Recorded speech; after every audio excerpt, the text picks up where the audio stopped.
Hello everyone, this is the Archfiend, and this is the real response video to last Saturday's Archfiend's Choice video.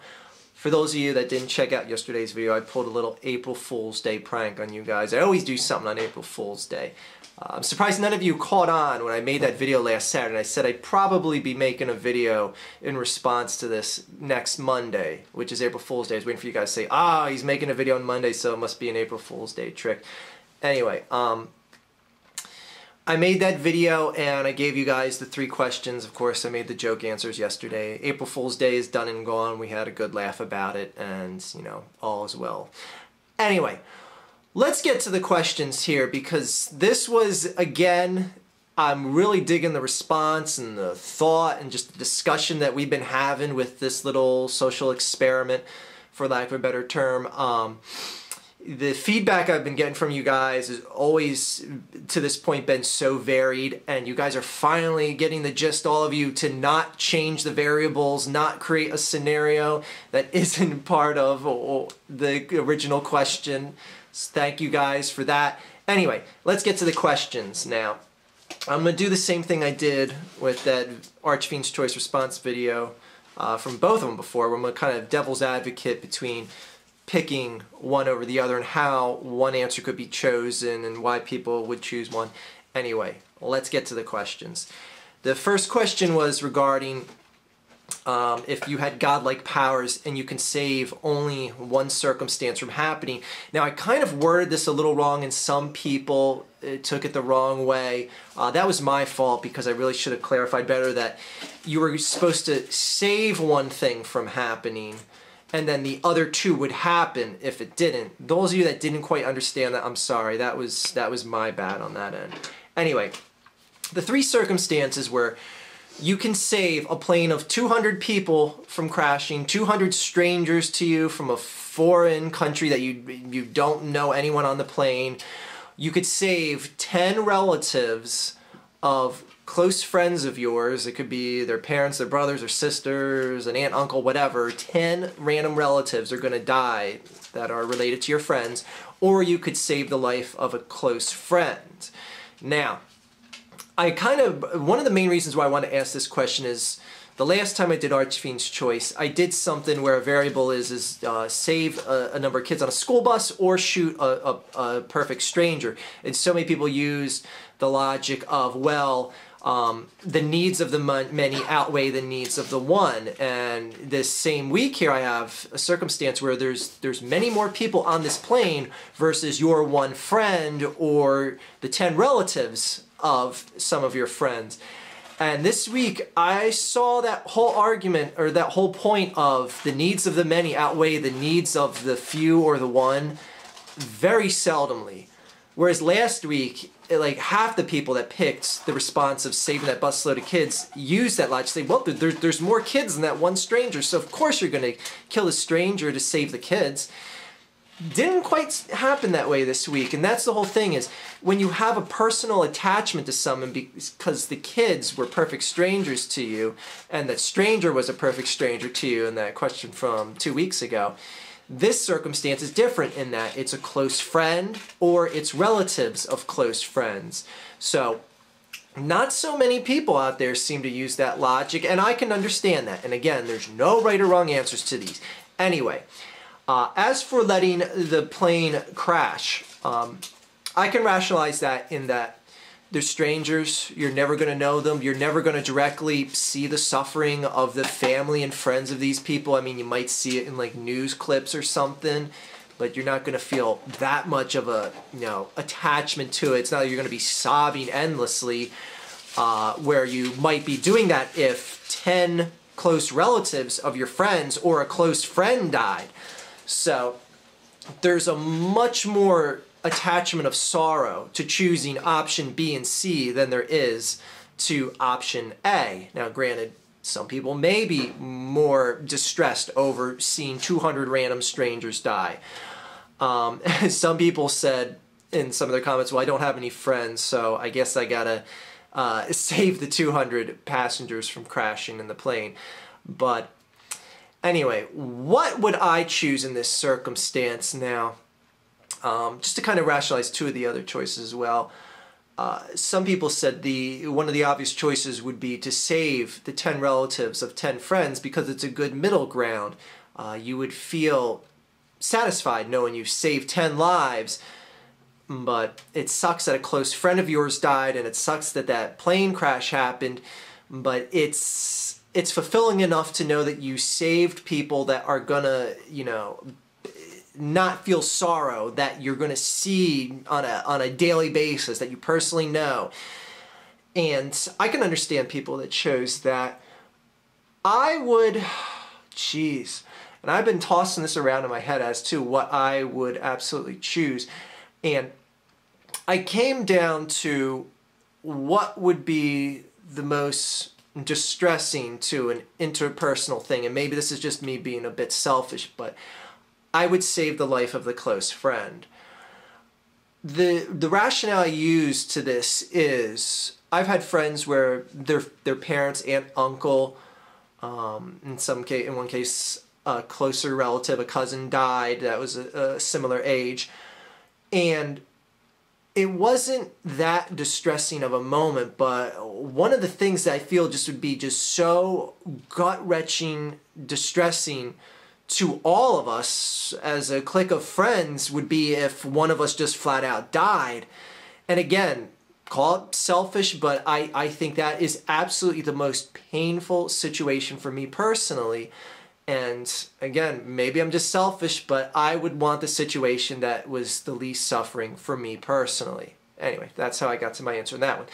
The second question was, you were out driving with a friend, you're in the passenger seat, and your friend hits a homeless person. The homeless person dies, there's no mark on your car, no one saw you do it, you're on a dark road, there hasn't been people that have driven by in the past several miles, you've been driving for an hour or so. Anyway, the point is you don't tell the police about it.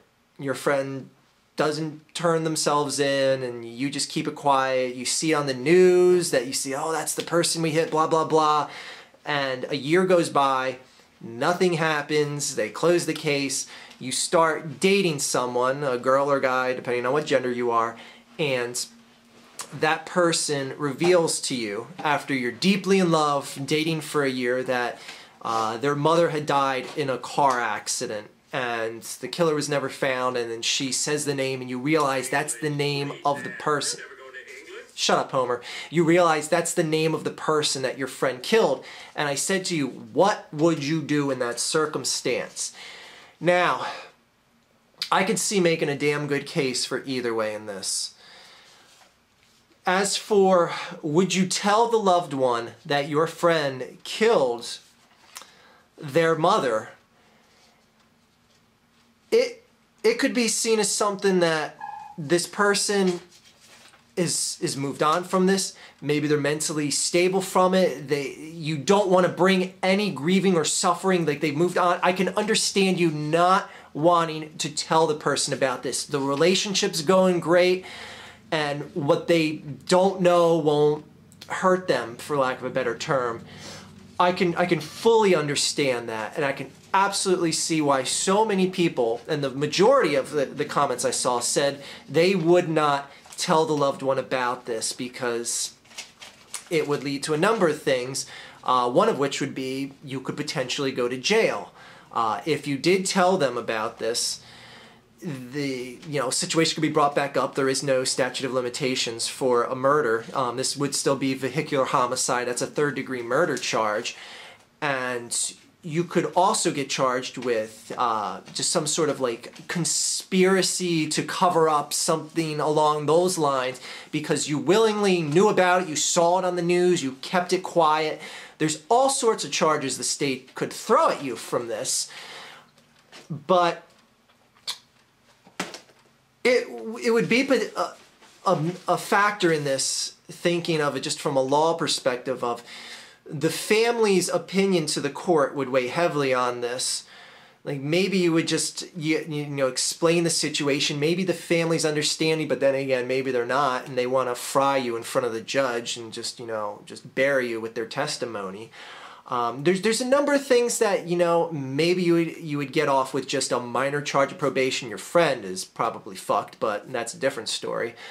And I agree with a lot of you. A lot of you said, well, I never would have got to that point. I would have just called the cops right away the second the accident happened. I agree with you there. But just hypothetically saying you didn't. Now, and I also understand the people that said, well, I would have to tell because if I didn't tell, the relationship would be done. Like, there's no way. Like, could you imagine every time Mother's Day came around and you know what happened to your loved one's parent? Like, just thinking about that, I wouldn't be able to live with that lie. But again, I don't want to go to jail as well, so I'm kind of torn between the two scenarios like that. In all honesty, I would tell the person. I would tell the person, and I would tell my friend, like, I'm sorry, but the cat's out of the bag. Lawyer up, for lack of a better term. If I truly loved the person, I could not keep a secret that big from them. Never. I wouldn't be able, and if I did try and keep it, it would ruin the relationship. And, you know, if it's something that was like committed to a full year and you're both in love, there's no way I could not tell them. So that's my choice for that one. Third question, just to wrap things up here, let's get this done. I've talked on long enough. I posed the question to you. You're given $10 million. You can only do one thing with that $10 million, which is donate that money anonymously to a charity of your choosing. Bless you, girl fiend. Bless you again, girl fiend. Thank you. Or you get $5,000, no questions asked, tax-free, spend with it as you wish. Now, so many of you, I would say close to 80-85% of the comments that were left said they would give that money to charity. $5,000, you know, isn't that much, and you know, you couldn't do too much. You'd feel more satisfied donating the money to charity. But I also said if you donate that money to charity, it had to be anonymous, and you would never be able to get credit for it. And I can commend that. That is a good thing to do. But to devil's advocate this as to why I wouldn't, you know, say to do that. $10 million is a lot of fucking money. Donating anonymously, and the trust I have in this world and just people in general comes into question here, because I would say to myself, if I was a position of power in one of these companies, you got to wonder, $10 million, you got to wonder if that is enough to taint the most heart-filled soul, like the biggest do-gooder out there. You got to wonder if they would be like, well, I'll just keep $1 million for myself, you know, just hide it away, and then I'll just give a $9 million anonymous donation.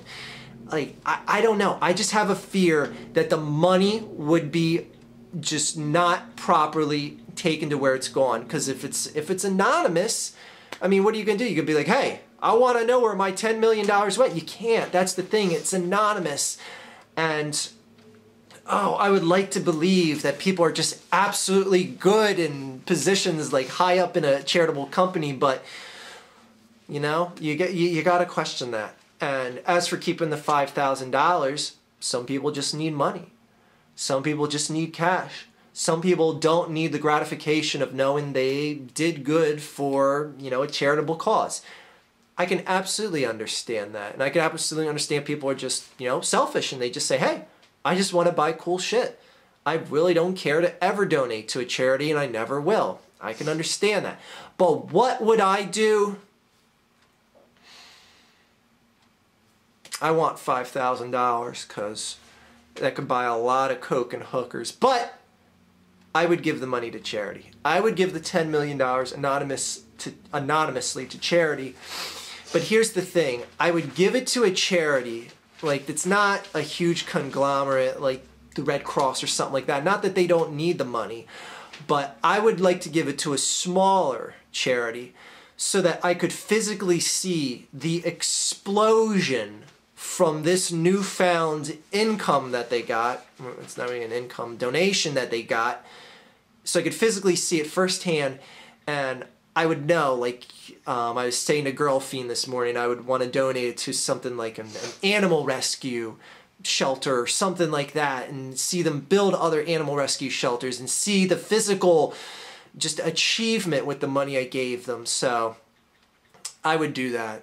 I would donate to charity, but I would donate to a smaller charity, though in my mind I would still have doubt and fear that a portion of my money was being used for the personal gain of people in that organization. So thank you all again for partaking in this little social experiment. Again, if anyone wants to change their answers or say like something like, oh yeah, something you said was a good point I never thought about, feel free to leave that in a comment as well. I know a number of you did that last time, 'cause I sometimes bring up a perspective to this that you guys never thought of. So thank you for watching another one of these Archfiend's Choice videos, and thank you guys for putting up with that April Fool's Day joke yesterday. That is all.